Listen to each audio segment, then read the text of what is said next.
sobre essa mega operação na Penha e no Alemão, para nos ajudar agora a analisar a situação da segurança pública aqui no Brasil. Nosso contato é com o ex-capitão do BOPE, Paulo Storani. Bom dia, seja muito bem-vindo, muito obrigado por nos atender. Bom dia, Daniel. Bom dia a todos que se encontram com você. Bom dia a toda a audiência do Jornal Oeste. Eu começo perguntando ao senhor o seguinte: diante da sua experiência, como essa mega operação recente se compara, por exemplo, a eventos passados, como os de 2010, sobre os quais o Alexandre Magnani, o jornalista convidado de hoje aqui no nosso jornal, comentava há pouco. Nessa ação da última terça-feira, os criminosos eles tentaram fugir para comunidades vizinhas, tentaram se esconder, resultando em confrontos. Isso, de certo modo, provocou muitas críticas, sobretudo por parte da esquerda, de que operações como essa expõem os moradores a riscos. No entanto, eu gostaria que o senhor analisasse essa estratégia da polícia que empurrou os criminosos para a área de mata no Complexo da Penha, acredito eu, assegurando a proteção da população. Essa foi a intenção da operação policial, né? Tirar o fogo do enfrentamento, caso se na área muito mais ainda, que é a grande concentração. Já tinha esse conhecimento, essa tática usada pelos traficantes quando, em uma operação policial de grande monta, não foi, nunca vimos algo semelhante, a não ser lá em 2010, que você muito bem observou, a mobilização de força. Foram 2.500 homens da Polícia Civil, da Polícia Militar.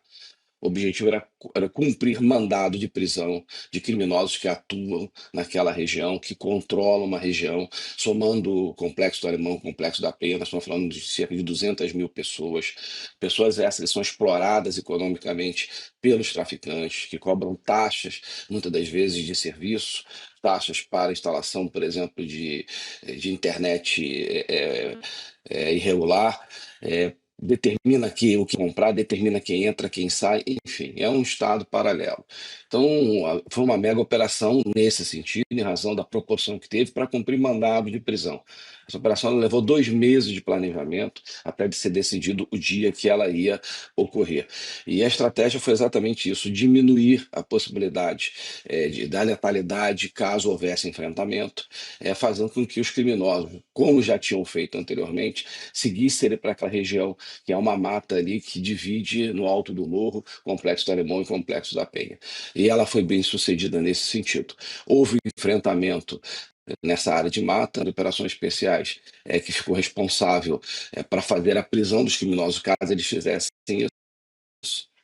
Mas o nível de beligerância desses criminosos, o equipamento que eles utilizam, a quantidade de armas usadas em guerras convencionais, como fuzis de assalto que foram apreendidas, mas essa apreensão é muito longe, né, da quantidade de fuzis que ainda se encontram na mão de criminosos. A próxima pergunta vai ser feita pela Guta Pini. Seu Paulo, muito obrigada pela entrevista. Bom dia para o senhor. A gente está vendo aí agora essa narrativa que está sendo colocada aí pela esquerda, da atuação policial aí de decapitar um dos traficantes. Eu queria que o senhor falasse para nós por que que isso não teria nenhum tipo de respaldo na realidade, porque assim, nós que somos leigos, não estamos aí na segurança pública, quando a gente imagina uma operação, a gente imagina assim, que está tendo um tiroteio, as pessoas estão ali, tem que eliminar o inimigo e tem que sair dali, é uma pressa ali. Então, como que daí alguém daí ia voltar ali para decapitar alguém? Assim, você poderia passar para nós o contexto dessa operação e como que isso não se justificaria? Tá? Primeiramente, os confrontos, muitas das vezes, eles se dão, e muito que acontece nos confrontos, você não consegue avaliar em um determinado momento. Tá? Já participei de algum deles, já operei naquela área, é uma área muito complicada, porque aquela mata, muitas das vezes, as pessoas acham que os confrontos são muito próximos, né? Mas falando inclusive de assalto, nós estamos falando de armas usadas em guerras convencionais, e as táticas são as mesmas usadas em guerras como nós estamos vendo na Rússia e na Ucrânia.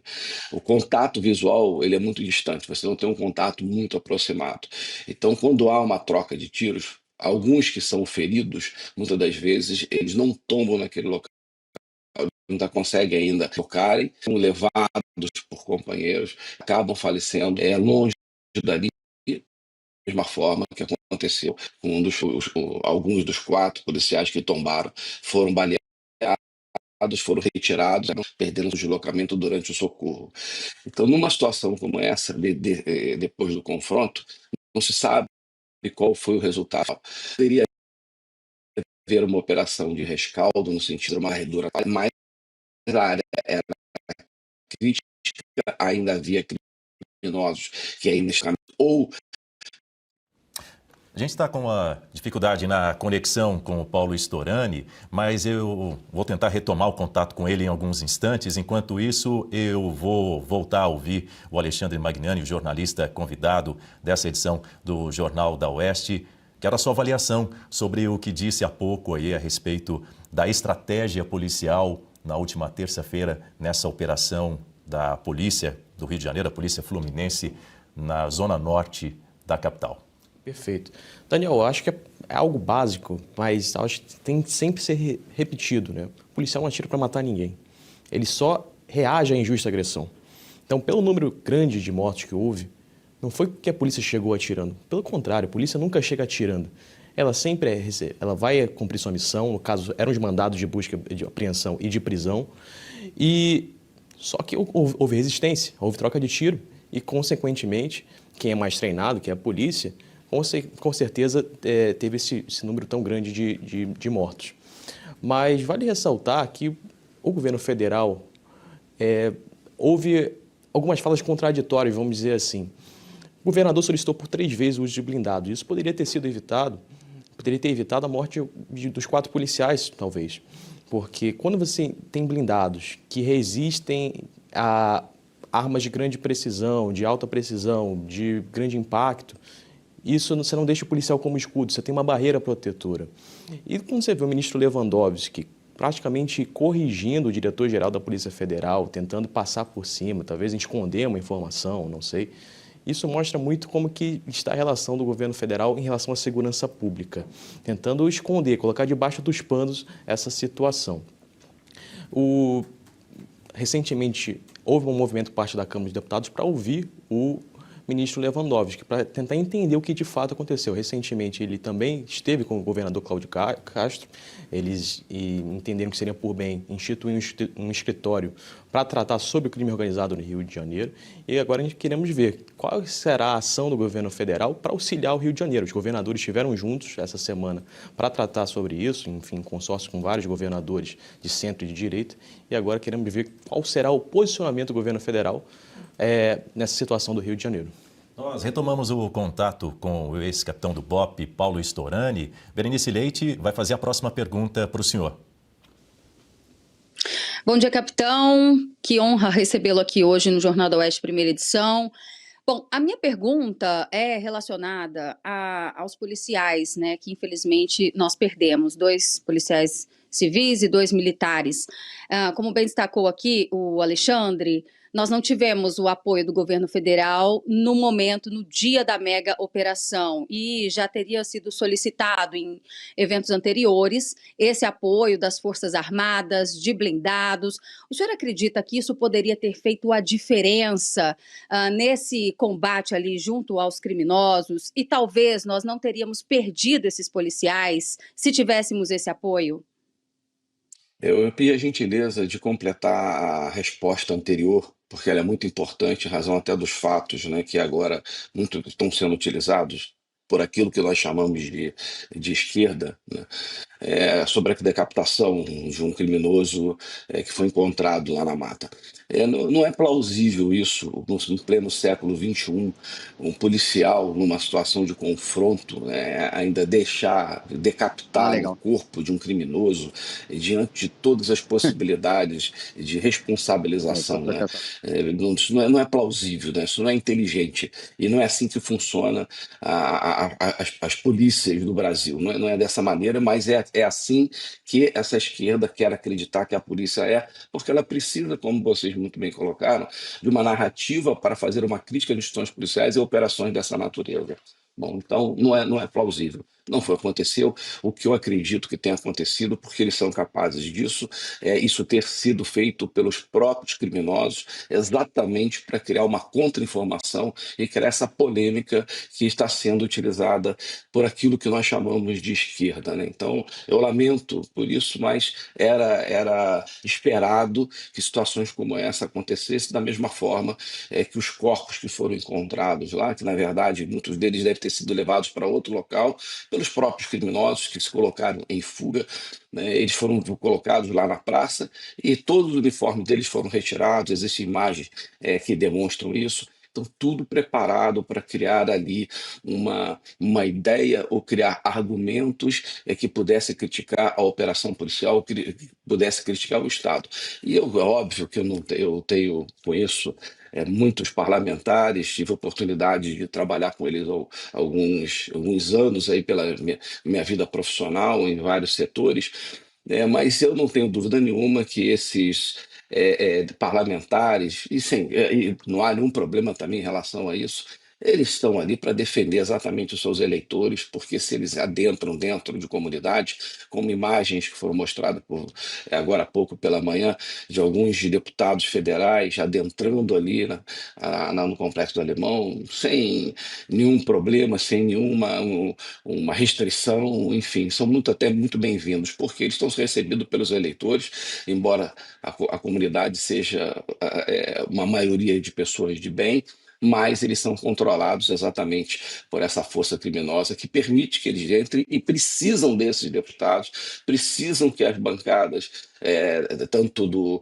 governo estadual, mas também do governo federal, no nosso Congresso Nacional, sejam utilizados por essas pessoas, por esses parlamentares, né, para que possam defender os interesses dos traficantes, que eles também votam também, aqui no Brasil não há problema nenhum em relação a isso.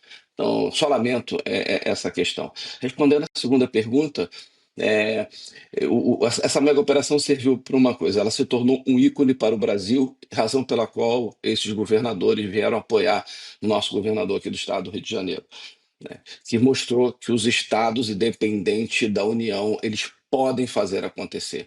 Havia um entendimento por parte de alguns especialistas, de alguns pesquisadores, que eu conheço vários, convivo com alguns deles, né, que seria impossível o Estado ter a capacidade de se organizar e desdobrar-se no terreno para uma mega operação como essa que foi realizada.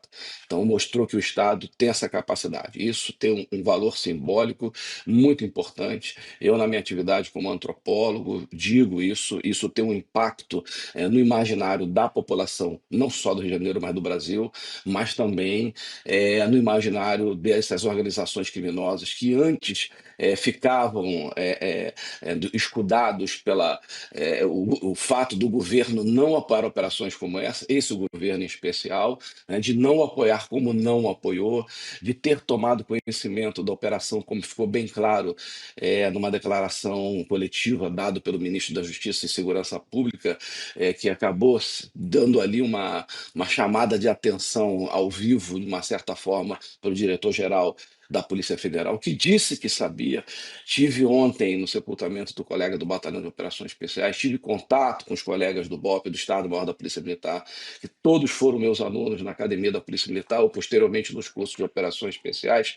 Eles me disseram que não foi só um contato por telefone, eles estiveram lá com eles, sentando, falando da operação, eles iam ser apoiados e houve uma ordem de Brasília para que isso não acontecesse, né? Então, tudo bem, não há problema nenhum, então tá certo, vocês estão avisados, já que vocês não querem participar, a responsabilidade de atuar contra o tráfico internacional de drogas constitucionalmente é de vocês, mas se vocês não querem participar, tá tudo bem, nós vamos fazer o nosso papel, porque tem um convênio que nós assinamos, o Estado assina com o governo federal, que assume essa responsabilidade no território estadual de atuar no combate ao narcotráfico. Então, a Polícia Federal, por questões meramente políticas, não técnicas, vocês podem ter certeza disso, resolveu não atuar e a polícia atua sozinha. Então vira um ícone, um simbolismo que o Estado é capaz de fazê-lo independente do apoio do governo federal, que poderia ter apoiado sim, poderia ter mobilizado, blindado sim, para proteger os policiais. Isso dá velocidade à operação. Para ter um exemplo, os blindados não conseguiram retirar os colegas que tombaram durante a operação, e isso foi feito a pé até poder ser levado a algum local que eles pudessem ser socorridos, e esse socorro poderia ter sido fundamental na sobrevivência dos colegas, como foi em alguns casos daqueles que estão feridos e ainda em estado grave, ainda nos hospitais. É lamentável que isso tenha acontecido, a ausência do governo federal. Ficaram muito mal perante a opinião pública, eu não duvido disso. O ministro da Justiça e Segurança Pública, que já disse algumas vezes que segurança pública não é de responsabilidade do governo federal por uma interpretação equivocada, ao meu ver, embora ele seja um jurista do artigo 144 da Constituição Federal, mas eu faço uma pergunta para ele. Então, por que o seu ministério tem o nome de Justiça e Segurança Pública? Se não tem segurança pública, tira o nome Segurança Pública. E lembro a ele que no parágrafo 1º do artigo 144, que determina todo o complexo de instituições policiais que compõem o sistema de segurança pública, o inciso 1º é a Polícia Federal. E eu ainda quero acreditar que a Polícia Federal seja do governo federal, esteja sob responsabilidade do ministro da Justiça. É assim que funciona. Então, poderia, se eles tivessem apoiado, ter ali um apoio logístico, principalmente, talvez não de efetivo, poderia ter ajudado muito, mas a ausência deles também, quer saber de uma coisa, não fez falta também não, tá? Ficou muito mal para eles. Acho que o governo federal e o ministro da Justiça, eles têm ali uma tendência, não há problema nenhum em relação a isso, foram eleitos, estão ali, cumpriram o seu papel, mas uma tendência de proteção a essas organizações criminosas, que eu não sei se fazem isso por ignorância, né? Não conseguem entender a realidade que acontece, por exemplo, no Rio de Janeiro, fazem isso, deixam de fazê-lo por uma questão de omissão, realmente não querem fazer, ou simplesmente conivência. Eu não sei, sinceramente, fica todas essas três opções na minha cabeça, eu tentando achar alguma coisa realmente que comprovasse qual é a posição do governo em relação a isso. Mas o governo do Estado está de parabéns, o que foi feito. Os governadores entenderam a importância desse fato para a história do Rio de Janeiro. Lamento todas as mortes dos colegas policiais, da PM, da Polícia Civil, dos criminosos que morreram. Sem dúvida nenhuma, seus familiares estão sentindo essa perda. Orei por eles e continuo orando por todos eles, mas a luta vai continuar e o governo precisa manter essa ação até que o governo federal decida fazer alguma coisa na área preventiva para diminuir essa violência local. Porque se isso acontecer, como disse lá o ministro da Justiça, que eles trabalham sem dar um tiro, mas dentro do escritório, fazendo levantamento na internet, é fácil operar sem dar um tiro. Mas alguém tem que ir lá e botar o pé lá no terreno, enfrentar esses criminosos, até que eles sejam presos, ou em situações extremas, como aconteceu, eles sejam neutralizados. Nós estamos conversando com Paulo Storani, ex-capitão do BOPE e também antropólogo, sobre a repercussão da operação policial no Rio de Janeiro. Paulo, permita-me convidar agora o nosso jornalista aqui de Oeste, Luiz Guerra, para lhe fazer a próxima pergunta. Bom dia, Daniel, e toda a nossa audiência, todos os companheiros. Capitão, bom dia, obrigado, uma honra ter o senhor aqui na Oeste. E eu gostaria que o senhor falasse um pouco a respeito da ADPF 635, caso não tivesse acontecido isso, bem provável, né, que essa operação teria sido de uma forma menor, né, e de uma proporção também menor, né. Eu queria que o senhor falasse um pouquinho da 635. Bom, uma boa pergunta, porque lá atrás, quando houve a primeira mobilização para que a DPF 635 ela fosse apresentada, e foi feito por um deputado aqui do Rio de Janeiro, Alessandro Molon, que hoje faz parte do governo federal, eu fui consultado a respeito disso. Fui consultado pelo Molon porque eu o conheço pessoalmente, né? E o que eu disse para ele foi o seguinte: em razão do argumento que ele estava apresentando, eu achava que havia falhas na argumentação sobre a questão de risco na população. Eu falei, sim, é esse risco que a gente precisa assumir e tomar todas as medidas para que não aconteça, né? Em razão de uma morte que aconteceu durante uma operação policial e que morreu um adolescente e até hoje não ficou definido quem foi o autor do disparo. Numa situação como essa, o que se chama de esquerda, né, Eles sempre utilizam sempre a culpa do policial, porque o policial é sempre alcançável. O criminoso nunca é alcançável, né, identificado ou preso. O policial ele é alcançável pela justiça.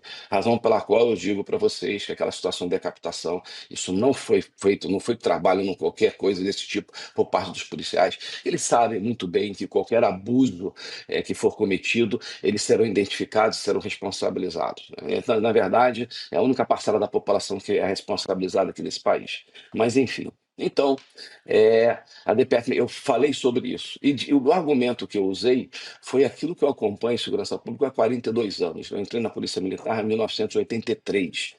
Né? E depois da Polícia Militar, sendo oficial do Batalhão de Operações Especiais, atuei em outras áreas da segurança pública até pelo menos 10 anos atrás. E hoje eu dou aula sobre políticas públicas e inteligência aplicada a políticas públicas em alguns cursos de pós-graduação aqui no Ministério Público do Rio de Janeiro, é um deles. Né? Então, o que eu falei foi o seguinte: toda vez que houve alguma decisão política ou alguma restrição por parte do judiciário a operações policiais, ela não conseguiu reduzir a violência. Pelo contrário, ela permitiu que essas forças que controlam esses territórios, narcotraficantes e posteriormente vieram os milicianos, eles consolidem a sua força. Por quê? Porque a ação policial, na sua essência, né, ela não vai resolver um problema de segurança pública. Essa quantidade de mortes que aconteceu não vai resolver o problema. Os traficantes não vão parar de traficar, não vão parar de explorar economicamente aquela comunidade, mas o que acontece é que você impede que a força daquela facção ela se consolidem ali no terreno. De que forma? Né? É exatamente isso. Estabelecendo um perímetro do território, quando você encontra barricadas que precisam ser derrubadas com reta escavadeira ou com rompedores, como o Batalhão de Operações Especiais tem. Nos últimos 6 meses foram 90 toneladas de entulho só de retirada de barricadas. Então você tem uma área do Estado onde as instituições policiais e também as instituições públicas não conseguem acessar por seus veículos, porque são barricadas, são áreas controladas, são checkpoints. Né? Então você não consegue adentrar essas áreas porque é uma área controlada por uma força irregular, uma força criminosa dentro do território. Então, isso que se consolidou. E eles, além de consolidar essa força pela ausência da operação policial, eles têm um ânimo expansionista, expandir o seu território. Então, eles expandem para o bairro onde essa comunidade está instalada, mas também vai buscar invadir territórios controlados por outras facções. O que veio por conta disso?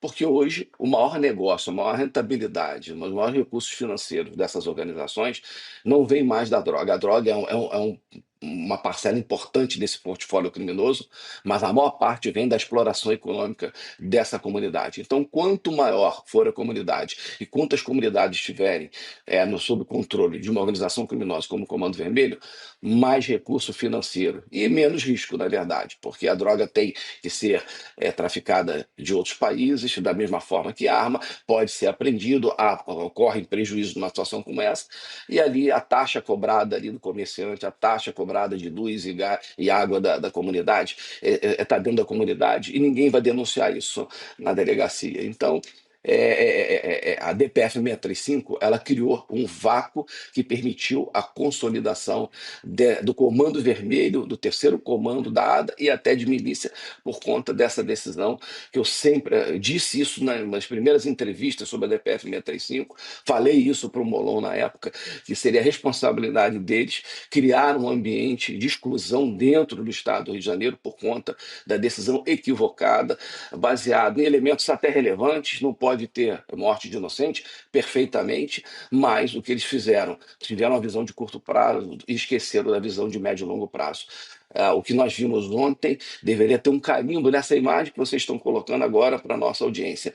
Um carimbo colocado ali, obrigado STF pela DPF 635, e está aí o resultado deles. Razão pela qual, no julgamento da DPF 635, nós vimos os nossos ministros, né, se debruçarem em elogios para as instituições policiais, mostrarem realmente o que está acontecendo, da necessidade de uma mudança da estratégia. Isso eu concordo plenamente, sempre concordei.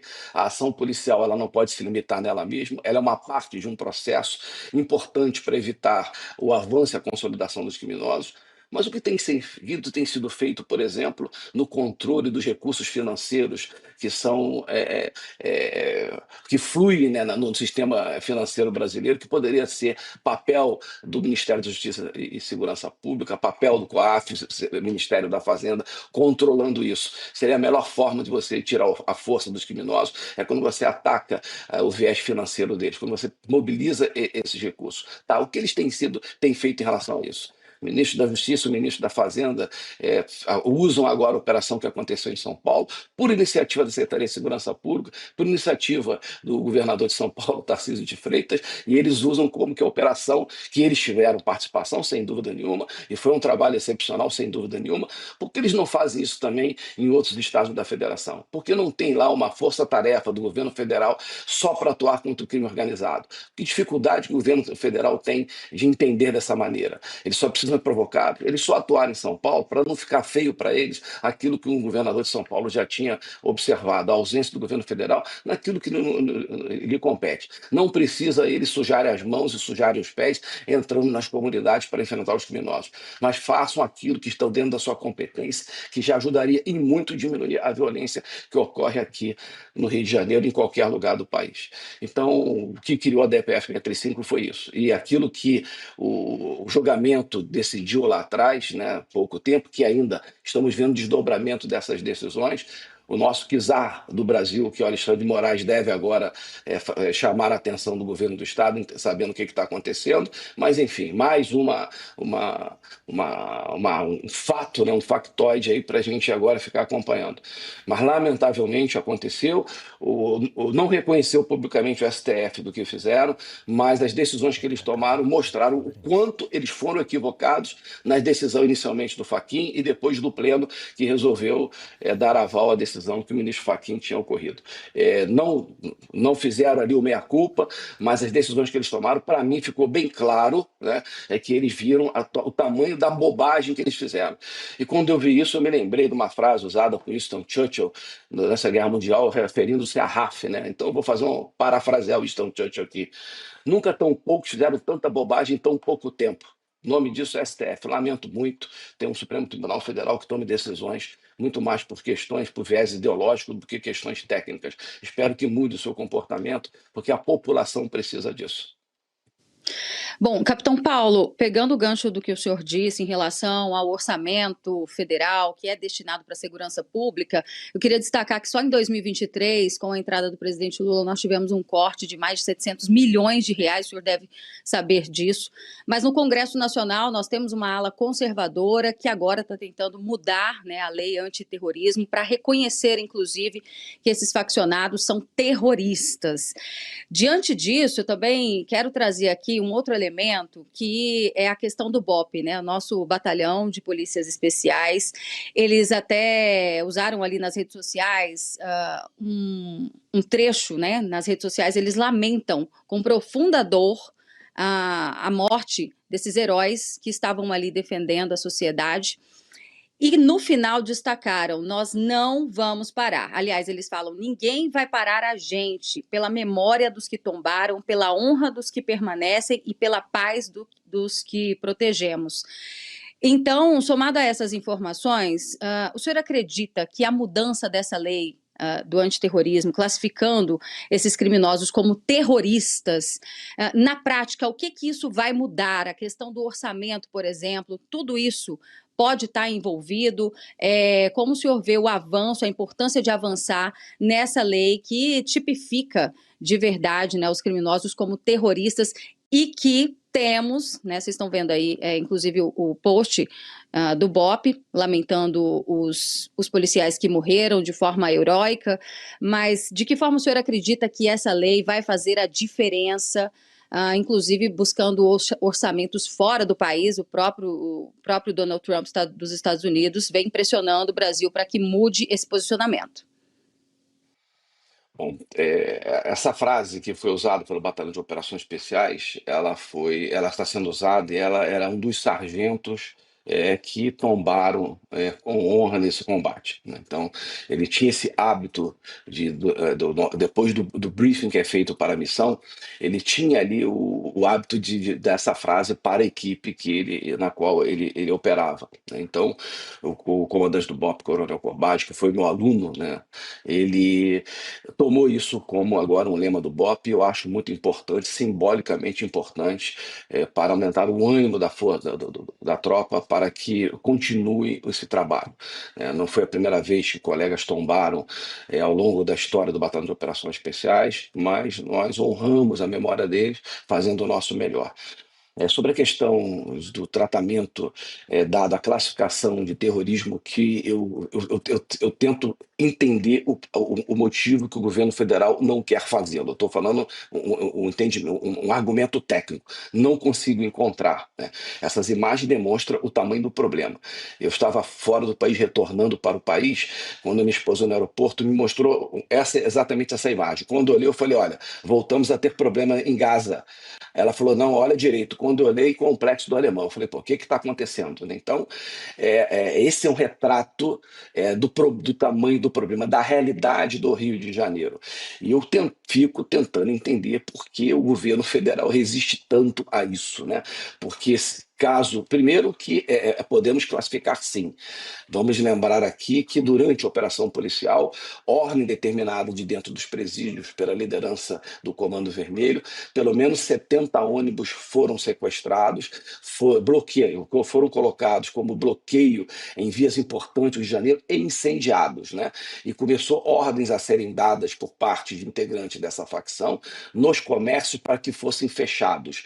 Ora, qual o nome dessa ação? Essa é uma estratégia, né, de difusão de medo como forma de controle, como forma de dissuasão das forças legais para pararem de atuar, ou que desvie sua atenção de onde eles estavam para desbloquear as vias, porque, sem dúvida nenhuma, uma cidade como a do Rio de Janeiro, ela não pode parar. E naquele dia ela parou, e não foi a primeira vez que aconteceu isso.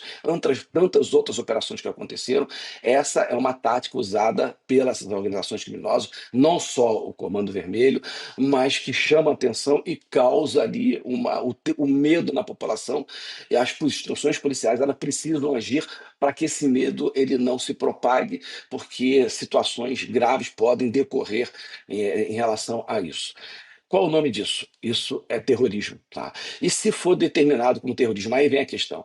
Você abre a possibilidade de recursos financeiros externos serem mobilizados para você combater essa criminalidade.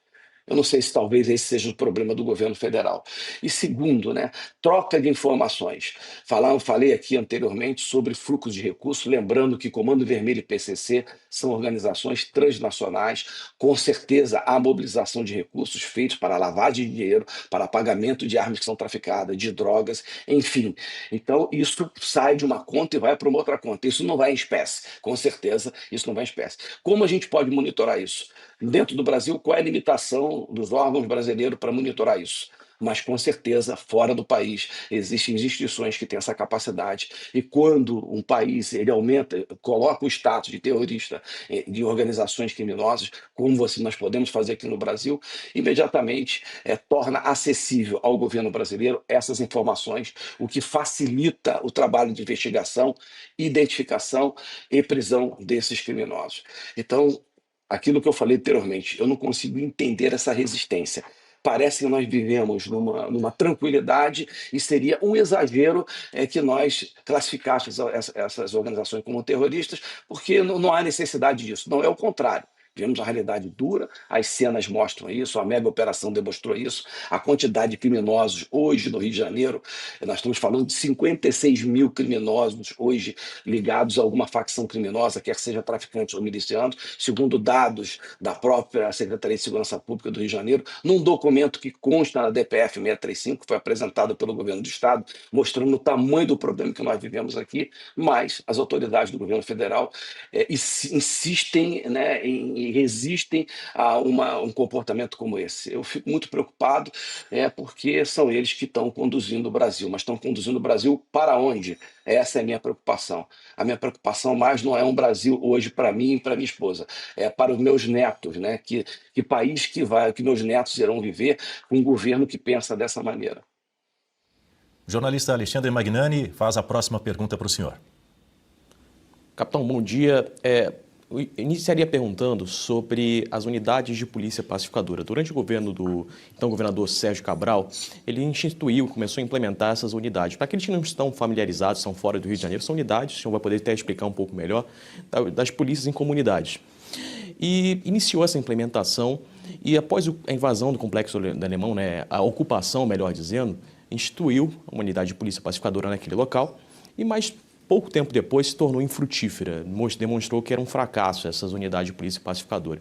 Pergunta, após essa mega operação que teve recentemente, quais medidas o Estado deveria tomar para ocupar esses espaços e não deixar que os criminosos retomem esses espaços, que custaram vidas, custaram forças, enfim. Eu queria ouvir o senhor sobre essa situação. O projeto da UPP, ao meu ver, foi um dos mais importantes projetos da história da segurança pública do Rio de Janeiro, né? Lamentavelmente aconteceu o que eu falei numa entrevista numa outra emissora na época, e que eu temia que o projeto se tornasse algo ligado a uma questão política eleitoral, e foi exatamente o que aconteceu, né? Então serviu para reeleger o governador na época, Sérgio Cabral, serviu para eleger depois o Pezão, serviu para eleger o Eduardo Paes na época, quando a Prefeitura do Rio, porque todo mundo abraçou o PP, serviu para eleger a Dilma Rousseff na época, a presidente da República, porque disse que ia espalhar o PP para o Brasil inteiro. Enfim, se tornou uma grande ferramenta de propaganda. Mas esqueceram que o projeto precisa ser sustentável, precisa de recursos, precisa de mobilização de forças policiais, mas também que ela não se limita com a ocupação de território, que é uma estratégia inteligente, como foi falado em algumas entrevistas e algumas publicações ao longo dessa mega operação. Invadiu, prendeu, apreendeu, houve neutralização de criminosos, mas a polícia saiu e o que aconteceu? Volta o Comando Vermelho controlar aquele território. Então, lá atrás, né, lá em 2010, não em razão de uma necessidade identificável, né, que à época foi um problema sério, porque o Brasil estava para receber uma Olimpíada e a Copa do Mundo, né, e especificamente o Rio de Janeiro ali sediar a Olimpíada. E havia ali uma ameaça por parte do Comitê Olímpico Internacional, da possibilidade de desqualificar ou descredenciar o Rio de Janeiro por conta da violência. Então precisava ser feito alguma coisa.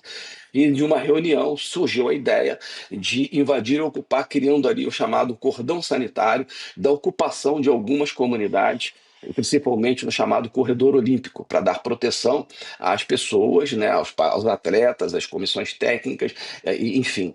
Então criou-se ali um planejamento muito bem elaborado nesse sentido, de invadir e ocupar com força policial essas comunidades. E veio ali o rótulo de ser a polícia pacificadora, e o primeiro passo seria a ocupação policial das comunidades, e posteriormente o Estado deveria desenvolver ações para atender às necessidades da população. Esse foi o grande ponto fundamental que levaria o projeto ao seu sucesso. Não poderia limitar-se à invasão e ocupação policial, mas sim uma ocupação social através das secretarias responsáveis, quer seja educação, quer seja esporte e lazer, cultura, enfim. Então deveria acontecer isso. E aí você observou em 2010 a ocupação do Complexo do Alemão. O Complexo do Alemão ele foi algo fora do planejamento. O porquê isso aconteceu? Porque o Comando Vermelho, né, inspirado no que aconteceu em 2006 em São Paulo, naquela Segunda-feira Vermelha, que deu uma ordem, né, para que vários criminosos promovessem ataques em São Paulo, o que levou, e por conta simplesmente uma decisão do governo de São Paulo na época, se não me engano, Geraldo Alckmin, de transferir a liderança para presídios mais afastados. Então eles deram essa ordem, né, e começou vários ataques e fez com que, por exemplo, tem uma fotografia fotografia que não me sai da mente, se tornou muito simbólica. Uma segunda-feira, a Paulista sem ninguém, zerado, tudo fechado, e sem ninguém, sem ser feriado. Então aquilo, sem dúvida nenhuma, inspirou o Comando Vermelho a fazer alguma coisa, né? Aí lembrando que a solução do governo Alckmin foi negociar com o PCC. Ali foi um erro estratégico absurdo, né? Porque quando você senta para negociar, você está reconhecendo o poder do outro. E agora você precisa fazer uma conta de chegada. Então, numa filosofia de redução de danos, fizeram essa negociação e, a partir daí, o PCC de São Paulo tomou conhecimento que, se nós fizermos algo semelhante, a gente consegue mudar a ideia, mudar o comportamento, mudar as decisões do governo. E aí sim, isso é terrorismo, né? Foi ações terroristas, um objetivo que, para mim, foi um erro absurdo por parte do Geraldo Alckmin na época. Enfim. Só que o Comando Vermelho queria fazer a mesma coisa aqui no Rio de Janeiro anos depois, 4 anos depois. Fazer uma coisa porque houve uma decisão semelhante por parte do governo do Estado em relação à população carcerária, principalmente à liderança. E o que aconteceu? Na verdade, era para ter acontecido antes da eleição do governador, mas a ordem chegou atrasada e eles quiseram fazer isso. Vários ataques aconteceram no Rio de Janeiro, em pontos estratégicos, mas numa ordem, né, de regiões, seguindo uma região após a outra, com 1 hora de diferença. As únicas que aconteceram porque os artefatos explosivos que eles utilizaram, artefatos incendiários que foram utilizados, não funcionaram.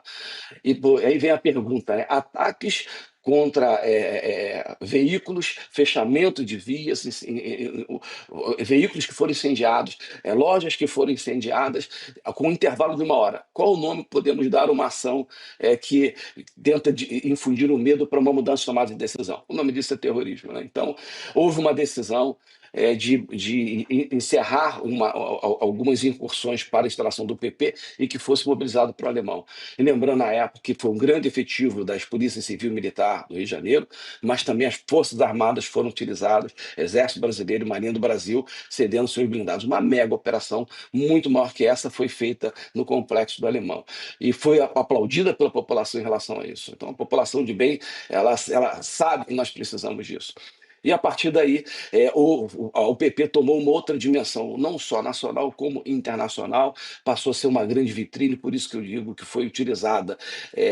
Não vou falar sobre o mérito de utilizar ou não, mas tudo bem, foi uma grande medida, como medida político-eleitoral. Qual foi o problema, né? Ficou tão importante ao PP que passou a ser ali a panaceia da solução dos problemas do Rio de Janeiro. Foi prometido pelo governador na época, Sérgio Cabral, e posteriormente pelo Pezão, que ia dobrar o número de PP. Haviam 18 PP instaladas. Das 18, 9 estavam totalmente precárias, outras 9 com algumas dificuldades. Só 2 funcionavam razoavelmente bem por questões de recursos financeiros, por conta de material e por conta de efetivo.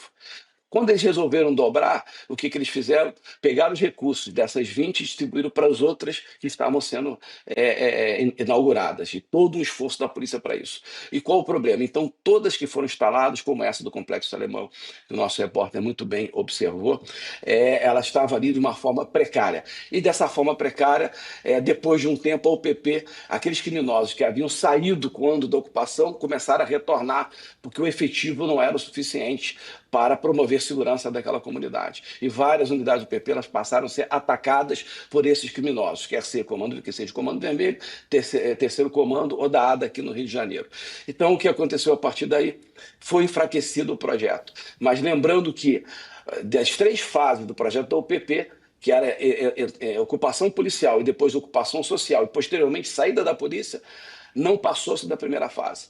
Policiais militares começaram a desenvolver projetos sociais quando não era sua responsabilidade fazê-lo. Até hoje existem ainda alguns projetos sociais em algumas comunidades fundadas por policiais militares na área de luta, na área de dança, na área de educação musical para as crianças da comunidade, tudo feito por policiais militares. E a pergunta que eu fazia na época era: cadê a Secretaria de Estado de Desenvolvimento Social? Onde está de Esporte e Lazer? Onde está de Cultura? ficou sozinha a Polícia Militar e ela passou a ser responsabilizada pelo fracasso de um projeto muito bem elaborado, de uma experiência do Batalhão de Operações Especiais, vou deixar bem claro isso. O Batalhão de Operações Especiais, a sua unidade, ela fica na vertente que separa uma comunidade ali no catete das Laranjeiras, né? Então, ali essa experiência de integração do BOP com essa comunidade da Tavares Bastos, onde a comunidade usa os espaços internos para algumas atividades de idosos e de crianças, e antes da UPP viram que a instalação, a permanência da polícia no local iria permitir que uma certa paz social que o Batalhão de Operações Especiais faz nessa comunidade. O BOP está lá desde o ano de 2000, então há 25 anos o BOP está instalado lá, e crianças nascidas naquela comunidade, a partir de 2000, nunca viram na comunidade ninguém armado que não fosse um policial do BOP, que estaria ali fazendo um treinamento, que estaria ali visitando a comunidade, estaria ali contratando serviço da comunidade, como corte de cabelo, como costureira, como lavadeiras da comunidade. Então essa integração do BOP com a comunidade que inspirou essa questão da ocupação e que ela é muito importante. Acho que é um projeto que poderia ser revitalizado, né, baseando-se nos erros que foram cometidos para não voltar a ser cometidos. Acho que ainda seria uma grande, estrategicamente importante. Mas a polícia não pode ficar sozinha como ficou a Polícia Militar do Rio de Janeiro naquela época. Paulo Storani, ex-capitão do BOP e antropólogo aqui no Jornal da Oeste, primeira edição. Muito bom, muito importante ouvir a sua perspectiva, olhando para frente em como as coisas podem se desenrolar daqui para frente no Rio de Janeiro, depois dessa mega operação da polícia, em conjunto, né, das polícias civil e também do Batalhão de Operações Especiais na zona norte da capital fluminense, no Complexo do Alemão e também na Penha. Muito obrigado pela sua presença mais uma vez. Muito bom dia e até uma próxima oportunidade. Eu queria fazer um pedido, pode fazer um pedido no ar? Por favor, fique à vontade. Para toda a nossa audiência, eu pedirei a todos no Brasil que estão nos assistindo agora e que essas imagens podem chegar até elas, orem pelos nossos policiais, orem pela família dos nossos policiais, orem para as famílias daqueles criminosos que tombaram em combate. O Brasil precisa muito nesse momento dessa força, precisa do seu apoio. Entre na página do Batalhão de Operações Especiais da Polícia Militar do Rio de Janeiro, da Polícia Civil, deixa lá o seu recado de apoio, isso é muito importante para as instituições policiais do Brasil, não só do Rio de Janeiro. E também queria aqui, em nome do Batalhão de Operações Especiais, que eu tive ontem com o comandante no sepultamento do colega, como a unidade ela ficou emocionada e grata com várias manifestações das polícias militares do Brasil, São Paulo, Santa Catarina, Paraná, Rio Grande do Sul, Mato Grosso do Sul, Espírito Santo, Goiás, que se manifestaram numa saudação que publicaram nas redes sociais, prestando continência para os colegas que tombaram e foram feridos nessa mega operação. Então, um agradecimento profundo dos integrantes do BOP para isso. E acreditemos no Brasil, tenhamos esperança. Nós poderemos sair dessa situação, mas precisamos nos esforçar para isso. Precisamos escolher melhor nossos representantes. As próximas eleições serão muito importantes para a história do país. Tenhamos com voto de responsabilidade, tenhamos voto transparente. O Brasil não precisa de czares, nós precisamos de democracia plena, nós precisamos de liberdade de expressão e parabéns para todos vocês que estão nessa ponta de lança, que estão atuando dessa maneira. Sou assinante de vocês, sigo o Ivan Kleber lá no Reino Unido, estamos juntos nessa situação. As pessoas de bem precisam se unir. Muito obrigado pelo carinho de vocês, muito obrigado pela atenção, estou sempre disposto a estar com vocês, tentando esclarecer situações lamentáveis como essa. Muito obrigado.